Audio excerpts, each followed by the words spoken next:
फरीदाबाद में मेरे साथ बात करने के लिए महेंद्र राजूदास जी हैं। महेंद्र जी, लगातार वक्फ को लेकर विपक्ष की ओर से सरकार को घेरा जा रहा है और मुसलमान युवाओं को भी भड़काया जा रहा है। वक्फ पर पूरा पश्चिम बंगाल में पूरा प्रकरण चल रहा है। क्या कुछ सोचते हैं आप, किस नजरिए से देखते हैं? विपक्ष देश में दंगा चाहता है। विपक्ष मुस्लिम नौजवानों को भड़काकर उसको जेल भेजना चाहती है। विपक्ष चाहता है कि मुसलमानों को घर मकान नीलाम हो, उनके घर मकान टूटे और वो जेल में जाएं। और उसको मुसलमानों के विकास से, मुसलमानों को रोजी रोजगार से जोड़ने का कोई मतलब नहीं, सिर्फ वोट बैंक का मामला है। थोड़े में ज्यादा स्वाद, यही तो है इसकी खास बात। वाओ मामा, क्या स्वाद है। अरे मेरे राजा, विपक्ष को चलता है कि सिर्फ हमारा वोट बना रहे और हमारी राजनीति चलता रहे। इसके नाते विपक्ष ऐसा कर रहा है। वो बकवास बोर्ड है और बकवास बोर्ड को अमित शाह जी ने ठीक किया। वक्फ को लेकर जिस प्रकार से विपक्ष बीजेपी को घेरने का कार्य कर रही है, ये दुर्भाग्यपूर्ण है। आज हिंदू सुरक्षा सेवा संघ के इस कार्यक्रम में मुरादाबाद आना हुआ। आज यहाँ के जो जिलाध्यक्ष हैं राम राजपूत, उनके घर आना सिर्फ एक ही कारण है कि हिंदुओं को जगाना। इसलिए क्योंकि आप देख सकते हो कि वक्फ की जो वो बोर्ड है, उस बोर्ड पे सुधार के लिए जो मोदी जी ने प्रयास किया, अमित शाह जी ने प्रयास किया, संघ विचार ने प्रयास किया, आप देखो कि विपक्ष नहीं चाहता मुसलमानों को भला हो। उससे वक्फ बोर्ड से हिंदुओं का कोई भला नहीं होने वाला है, न हिंदुओं का कोई फायदा है। फायदा किसका है? दबे कुचले शोषित वंचित मुसलमानों का। फायदा किसका है?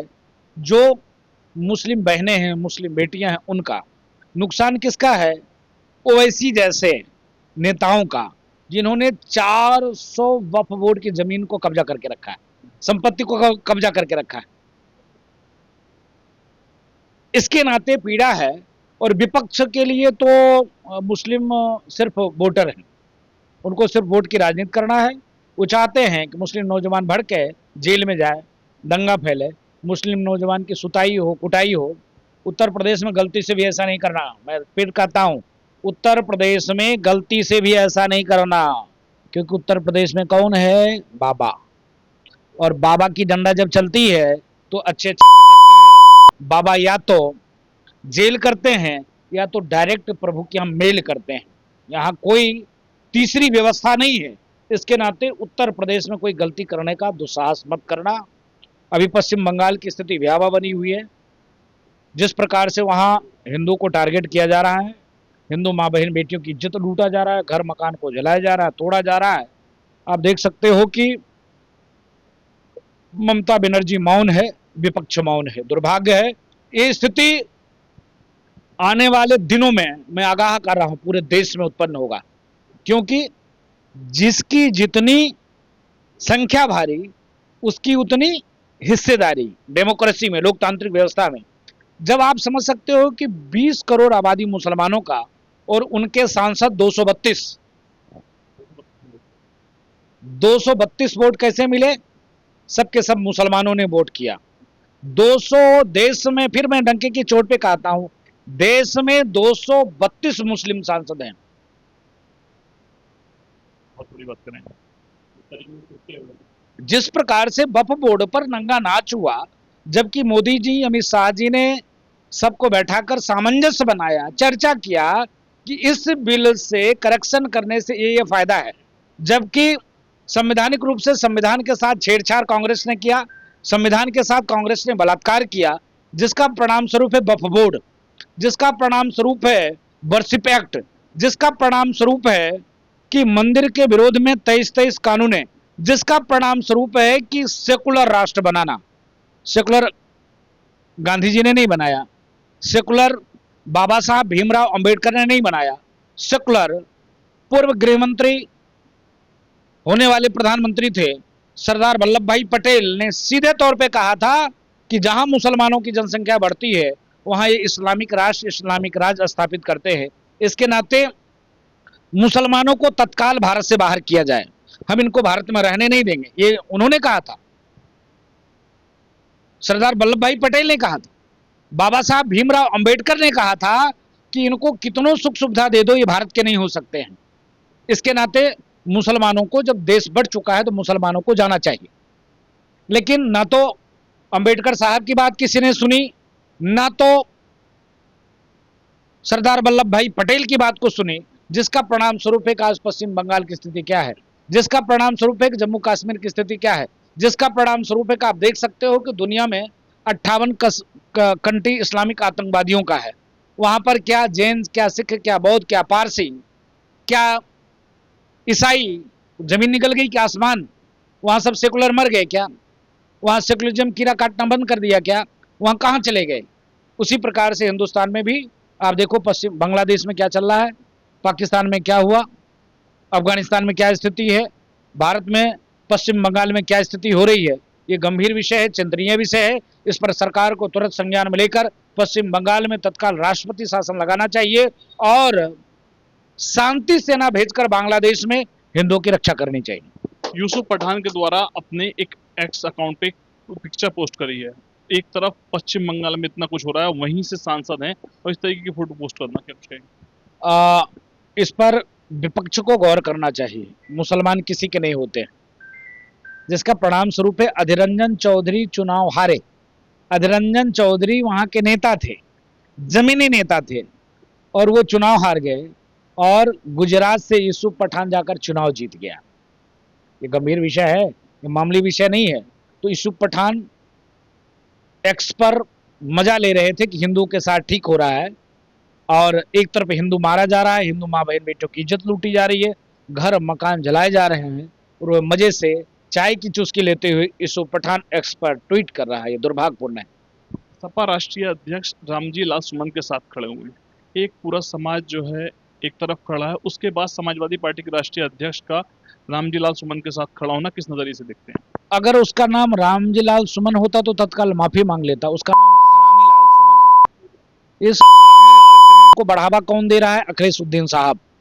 अखिलेश उद्दीन साहब वो चाहते हैं कि हरामी लाल सुमन के नाम पर राजनीति करे, जबकि बहन जी ने सख्त तौर पर, सीधे तौर पे कहा कि हरामी लाल सुमन से दलितों का कोई लेना देना नहीं है। हरामी लाल सुमन को किसने अधिकार दिया महापुरुषों पर टिप्पणी करने का? तो पहली बात तो हरामी लाल सुमन को अधिकार नहीं किसी महापुरुषों पर टिप्पणी करना। मैं अखिलेश उद्दीन साहब से निवेदन करना चाहता हूं कि जनाब आपको गौर करना चाहिए, जनाब आपको गौर फरमाना चाहिए आपके सांसद महोदय के ऊपर, और उनको आपको बर्खास्त करनी चाहिए, न कि सांसद महोदय का पक्ष लेना चाहिए। मुरादाबाद में है महाराज जी। मुरादाबाद का एक विषय काफी चर्चाओं में चल रहा है। मुरादाबाद में सपा कार्यालय, एक लौता ऐसा कार्यालय जो सरकारी जमीन पे है, तत्कालीन मुख्यमंत्री 1994 में मुलायम सिंह यादव जी के द्वारा ये दिया गया। वो सपा कार्यालय नहीं है, वो भूमाफियाओं का कार्यालय है। उसको तत्काल बुलडोजर चला के गिरा देना चाहिए।